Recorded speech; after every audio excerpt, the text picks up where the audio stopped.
মুজাহাদা, মেহনত, পরিশ্রম কে কদ্দুর করছো এখনো আমি দেখিই নাই।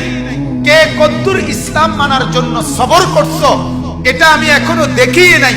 এর আগেই তোমার আমি জান্নাত দিয়ে নিব এই নি ভাবছো।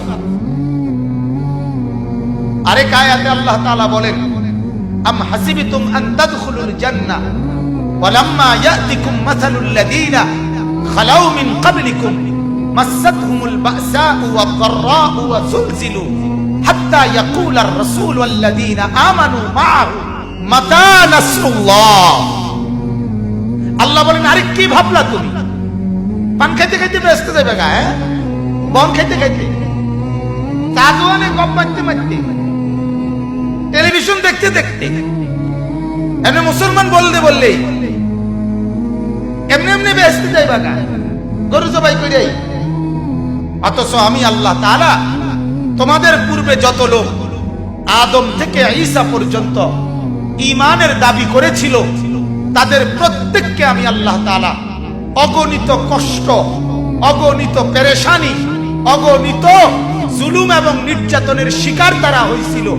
হাজারো জুলুম, নির্যাতন, কষ্ট, পরিশ্রম এগুলো তাদেরকে উপভোগ করতে, উপলব্ধি করতে, হজম করতে হয়েছে। এই পরিমাণ কষ্ট, ক্লেশ, বিপদ, মুসিবত, পেরেশানি, জুলুম, নির্যাতন, অত্যাচার সহ্য করছে, যার ফলে ওয়াজুলজিলু কাঁপতে শুরু করছে মানুষগুলো। কাঁপতে কাঁপতে কাঁপতে কাঁপতে জুলুম আর অত্যাচারে নিজেদের শরীরের মধ্যে কম্পন শুরু হয়েছে।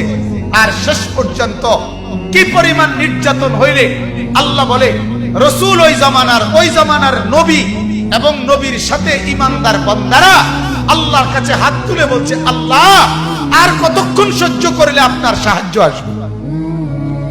মাতা নাসরুল্লাহ, আর কখন, আর কখন? কোরআনুল কারীমের সূরা বুরুজ একটা সূরা আছে না, ওই সূরার মধ্যে আছে পূর্ববর্তী জামানায় এক নবীর ঈমানদার উম্মতকে ওই জামানার জালেম বাদশা ঈমান আনার কারণে মাটি খুঁড়ে গর্ত বানাইছে, বড় বড় গর্ত। আসহাবুল উখদুদ বড় বড় গর্ত বানাইছে, বানাইয়া বলছে এই গর্তের মধ্যে লাকড়ি দিয়ে আগুন ধরাও। পুরা গর্তের মধ্যে যখন আগুন ধাউ ধাউ করে উঠছে তখন ওই নবীর উম্মত ঈমানদার অনুসারী ওই মানুষগুলোকে একটা একটা করে ধরে ধরে ওই গর্তের মধ্যে, আগুনের মধ্যে ফেলছে। ফেলে এরপরে বলছে এর উপরে মাটি ফেলাও। এরপরে মাটি ফেলাইয়া বলছে এর উপরে তোমরা লাফায়া লাফায়া নাইচা নাইচা এদেরকে দাফন করো। কুতিলা আসহাবুল উখদুদ আন-নারি যাতিল ওয়াকুদ। পড়ে দেখি আল্লাহ তাআলা বলে, এখনো কি সহ্য করছো? এখনো কি সহ্য করছো? এ পরিমাণ কষ্ট সহ্য করছে যে পরিমাণ কষ্টের পরে রাসূলরা হয় উলুল আজম, নবীরা হয় সীমাহীন ধৈর্য সহ্যের অধিকারী। ঠিক কিনা বলেন না? সেই নবীরা পর্যন্ত হাত তুলে ফেলছে, আল্লাহ আর কতক্ষণ, আর কতক্ষণ? তাহলে আল্লাহ তাআলা বলেন, আমার বান্দা শুধুমাত্র মুমিনের দাবি করলে, মুসলমানের দাবি করলে বাপ, আল্লাহ বলেন আমি এমনি ছেড়ে দেব না। পরীক্ষা করব, ঈমানের পরীক্ষা, আমলের পরীক্ষা, বন্দেগীর পরীক্ষা, সেজদার পরীক্ষা, গোলামির পরীক্ষা, হালাল হারামের পরীক্ষা, জায়েজ না জায়েজের পরীক্ষা, বৈধ অবৈধের পরীক্ষা। অতএব পরীক্ষায় উত্তীর্ণ হইতে হইলে 24 ঘন্টা আল্লাহ এবং তার রাসূলের নির্দেশনা মতে চলবে। ওয়ালাকাদ ফাতান্নাল্লাযীনা মিন ক্বাবলিহিম। এরপরে আল্লাহ তাআলা বলেন, আমি তোমাদের পূর্বে এই কথাটাই, তোমাদের পূর্বে যত লোক ঈমানের দাবি করছে প্রত্যেকের পরীক্ষা নিয়েছি। প্রত্যেকের কি নিয়েছি? ইব্রাহিম আলাইহিস সালামকে আল্লাহ তাআলা বলেন 84 বছর ইব্রাহিম নবী কাইদা আল্লাহর কাছ থেকে একটা ছেলে পাইছেন। ঠিক কি না বলেন? ছেলেটার নাম কি? ইসমাঈল। কানসে 84 বছর পরে, 84 বছর বয়সে ইসমাঈল হইছে।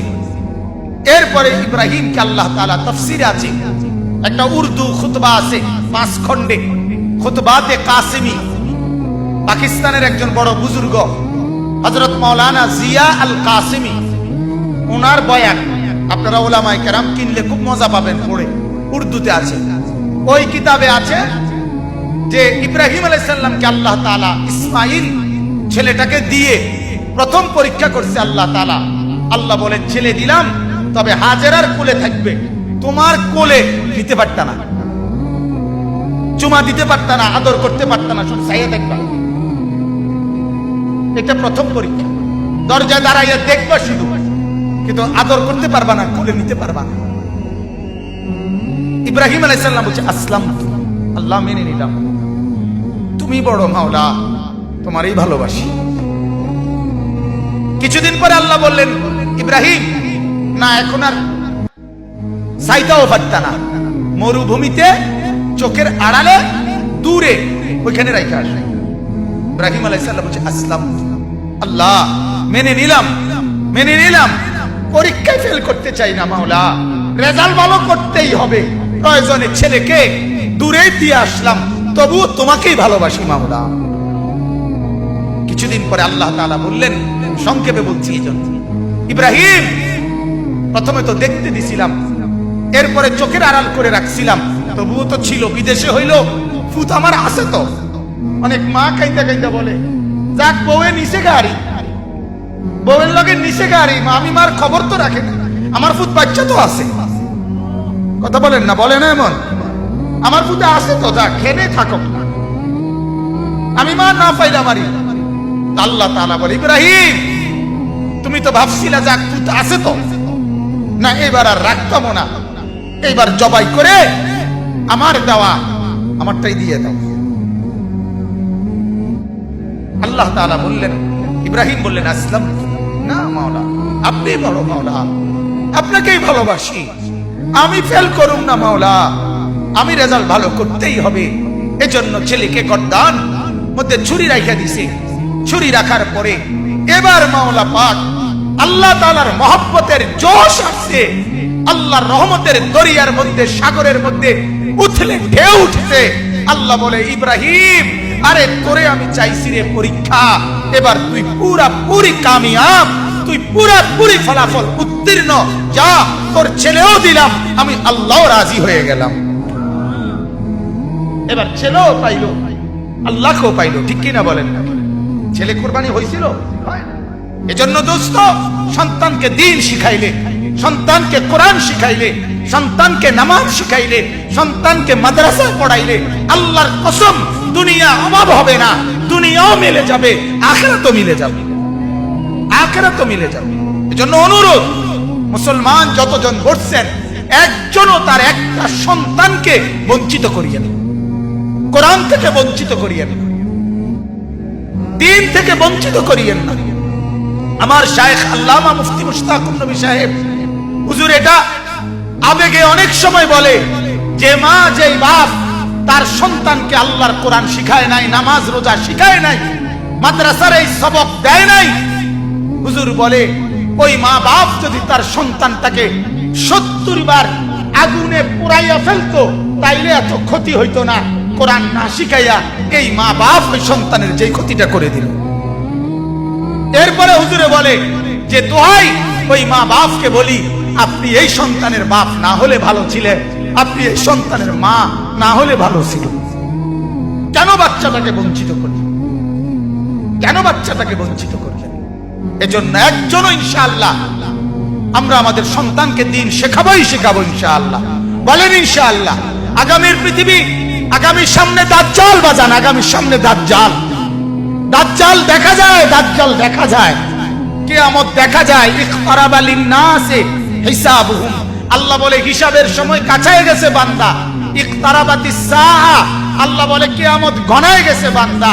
আরে যিনি বানানেওয়ালা তিনি বলতেছে ও আমার বান্দা, আমি না বলছি এই নবী শেষ নবী, এই কিতাব শেষ কিতাব, এই দিন শেষ ধর্ম, আর দিতাম না রে, এরপরে তো আমার সংসার আমি গুছাই এলাম, তাহলে কিসের অপেক্ষা করছেন? কথা বলেন না কেন? মালিকে তো বললো আর দিতাম না রে, শেষ, যা দিছি দিছি, এরপরে আর কিসের অপেক্ষায়? এজন্য সন্তানকে বঞ্চিত করবেন না। বলেন ইনশাআল্লাহ। প্রত্যেকেই পাক্কা নিয়ত করেন, 3 জন ছেলে 3 জনই কোরআন পড়বে, 3 জন মেয়ে 3